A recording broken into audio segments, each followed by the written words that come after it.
चलिए स्टॉक्स अब स्टॉक्स आप पूछा। हाँ जी सर बताइए। क्या कल्याण किया है ज्वेलर्स ने। कल्याण ज्वेलर्स, माय गॉड, लगातार 2 दिन से तेजी है। सुबह आज स्टॉक ऑफ द डे में देना था, मिस हो गया, लेकिन बाद में एकदम ख्याल आया, तभी हमने 400 रुपये में आइडेंटिफाई किया। जब तक नाम लिया 410 हो गया।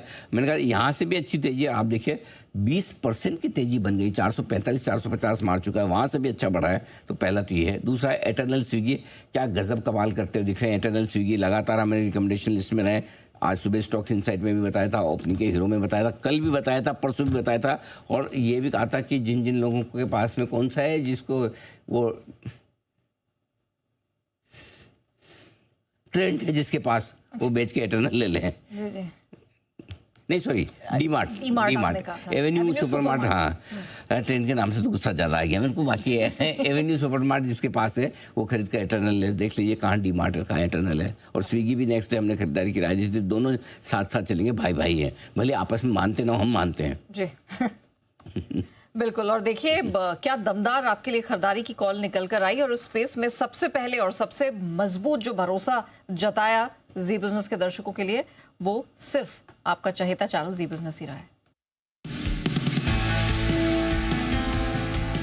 मैंने एक इंटरेस्टिंग स्ट्रेटेजी दी है। अब से लेकर रिजल्ट तक। अगर डीमार्ट है, डीमार्ट में प्रॉफिट बुक करके, अगर आप पोजिशनल ट्रेडर हैं, डीमार्ट बेच दीजिए, अपना एटर्नल ले लीजिए।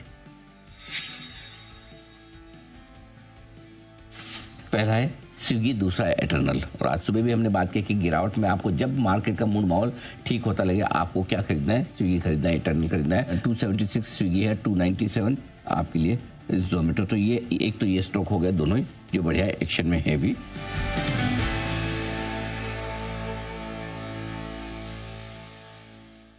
सर इसके अलावा और कहाँ पे नजर रखनी है? ओके, इसके अलावा देखिए मैं बताता हूँ आपको। नजर की फोर्स मोटर्स से हमने कहा कि रिकवरी में ऑटो स्टॉक्स की तेजी में सबसे ज़्यादा फोर्स मोटर का देगा और बढ़िया एक्शन में आता दिखा रहा है। सबसे बड़ी बात नहीं आती कि गैप से खुल के पूरे दिन भर स्टडी है, ऐसा नहीं कि कोई हिला हो, स्टॉक बढ़िया चल रहा है, फर्स्ट क्लास चल रहा है, कोई दिक्कत नहीं। डायमंड पावर जिस दिन बड़ा ऑर्डर मिला था 436 करोड़ का, इसको 432 करोड़ जो भी है वो डेटा सेंटर का, तब हमने कहा कि ये स्टॉक इसका गेम चेंजर है ये ऑर्डर मिलना। और वहाँ से जो तगड़ी तेजी बनी है गजब, उस दिन 10% चला, उसके बाद चला और आज 250 के टारगेट के पार भी निकला है। तो सारे के सारे टारगेट तक पहुंचा है। चॉइस इंटरनेशनल एक और स्टॉक आज बढ़िया सुबह अभी दोपहर में एक बढ़िया एक्शन में आता दिखा है। यहाँ पर एक सब्सिडी कंपनी है इनकी चॉइस इक्विटी ब्रोकिंग, इसमें साउथ कोरिया की कंपनी NH इन्वेस्टमेंट सिक्योरिटीज़ का 900 करोड़ रुपए का इन्वेस्टमेंट आया है। ये इन्वेस्टमेंट आना बड़ी बात है, बड़ी पॉजिटिव बात है। और इस कंपनी का मार्केट कैप 17,000 करोड़ के आसपास का है और जिस सब्सिडी में पैसा आया उसका वैल्यूएशन करीबन 8,000 करोड़ किया गया है। यानी कि बाकी बचे हुए सारे बिजनेस सिर्फ 9,000 करोड़ में। तो अगर एक खाली ब्रोकिंग बिजनेस का वैल्यूएशन अगर आप समझिए 8,000 करोड़ प्लस का है, तो इससे आप समझ सकते हैं कि कितनी वैल्यू है स्टॉक में।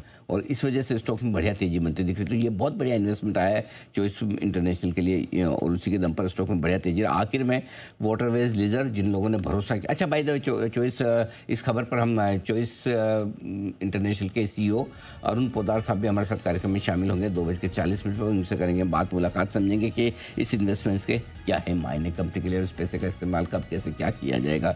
और आखिर में बचा है आपका वाटरवेज लीजर। देखिए अल्टीमेटली अगर कोई किसी ने ज़िंदगी में कभी भी ये शब्द का इस्तेमाल किया हो कि भाव भगवान है, तो फिर ये भाव दिखाता है कि क्या सही है क्या गलत है।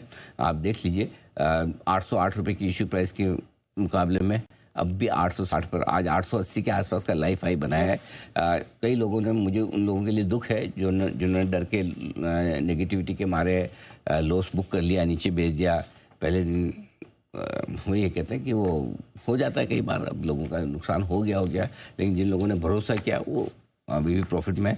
अभी भी मैं आपको एक बात करूं कि जिन लोगों को अभी भी डाउट हुआ हो ये हो, तो एक काम करें, आप अपने IPO प्राइस का स्टॉप लॉस रखें ताकि आपकी कैपिटल आपकी प्रोटेक्ट रहे। अप साइड में आपको कितना लेना है आप अपना ट्रेल करते चलें, होल्ड करें। चाहे आपने इन्वेस्टमेंट के लिए हाथ से लिया हो, शॉर्ट टर्म या लॉन्ग टर्म, वो आप अब अपनी रिस्क को आप मैनेज कर लें। बाकी हमारा व्यू तो हमने क्लियर कट आपको दे दिया था कि इस IPO में आपका पैसा बनेगा और फाइनल बना है। पहले दिन नहीं बना, दूसरे दिन बन गया, तीसरे दिन बन गया, चौथे दिन बन गया, पाँचवें दिन बन गया, बनना चाहिए, कहीं कहीं बन गया। डन। आइए, हमारी रिसर्च टीम भी जुड़ चुकी है और एक और रह गया, सॉरी होगी हाँ हाँ जी। हाँ, अरे वो तो पीसीआर ने याद दिलाया, मैं तो भूल गया था। वो क्या मेरे क्या वो लैपटॉप में नीचे रह गया था। तो ओबेरॉय रियल्टी एक स्टॉक में आज थोड़ा नुकसान देखने को मिल रहा है और पीटीआई के हवाले से खबर आई कि पंजाब और हरियाणा हाई कोर्ट ने एक इंटरेस्टिंग आदेश दिया है।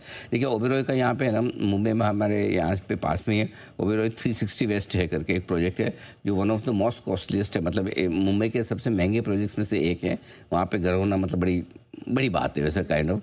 इन्होंने वहाँ पे गुरुग्राम में एक 360 नॉर्थ, इधर वेस्ट है हमारा, उधर नॉर्थ है, वहाँ को है, उसके ऊपर पंजाब हरियाणा हाई कोर्ट ने वो लगा दिया है स्टे कि आप नई बुकिंग वगैरह नहीं कर सकते हैं। और ये था मामला थोड़ा बड़ा, क्योंकि उसका ये कहना था इसमें प्रोजेक्ट में एफडीआई नियमों का उल्लंघन किया गया है। जहाँ तक मेरा मानना है शायद डायरेक्टली रियल एस्टेट सेक्टर में एफडीआई अलाउड डायरेक्टली नहीं है, उसके लिए शायद अप्रूवल्स वगैरह कुछ तो लगती है। और अगर ऐसा होता तो वो फिर क्या है, वो इस प्रोजेक्ट के लिए तो नेगेटिव है ही, हो सकता है फिर आप कोर्ट में एक्शन के बाद बाकी प्रोजेक्ट्स में भी वो जाँच शुरू हो जाएगी भी क्या कहीं और भी इस तरह का किया है कि नहीं किया है, तो वो थोड़ा सा नेगेटिव हो जाता है। तो मुझे लगता है, और इस प्रोजेक्ट का रेवेन्यू पोटेंशियल 15-16 हज़ार करोड़ का था। तो 15-16 हज़ार करोड़ का रेवेन्यू पोटेंशियल वाला प्रोजेक्ट अगर आपका अटकता है, और आपको ध्यान होगा इस प्रोजेक्ट की बड़ी इंतज़ार थी लोगों की, और जब ये प्रोजेक्ट आया तब स्टॉक ने बहुत तेज़ दौड़ भी लगाई थी। तो इसलिए मुझे लगता है थोड़ा सा मामला है ना, ये रिस्की हो गया ओबेरॉय रियल्टी के लिए। देखना होगा कि कंपनी की तरफ से क्या क्लेरिफिकेशन आया है, क्या आता है क्या नहीं आता है। तो मेरा ये मानना कि तब तक शॉर्ट टर्म तो ये अगर इस तरह का, और ऑर्डर भी कोर्ट से आया है सीधा हाई कोर्ट से, अब इनके पास स्कोप सीधा सुप्रीम कोर्ट में ही बचा है, बाकी कुछ बचा नहीं है। और तो दो इशू है, एक तो अगर प्रोजेक्ट अटका रहता है तो 15-16 हज़ार करोड़ का रेवेन्यू पोटेंशियल अटक जाता है, और दूसरा एक अगर इसी के तर्ज पर कोर्ट के ऑर्डर के बाद अगर दूसरे प्रोजेक्ट्स में भी अगर ये चेक किया जाए कि कहीं एफडीआई रूल फाउल तो नहीं हुए, तो वो भी दिक्कत वाली बात है।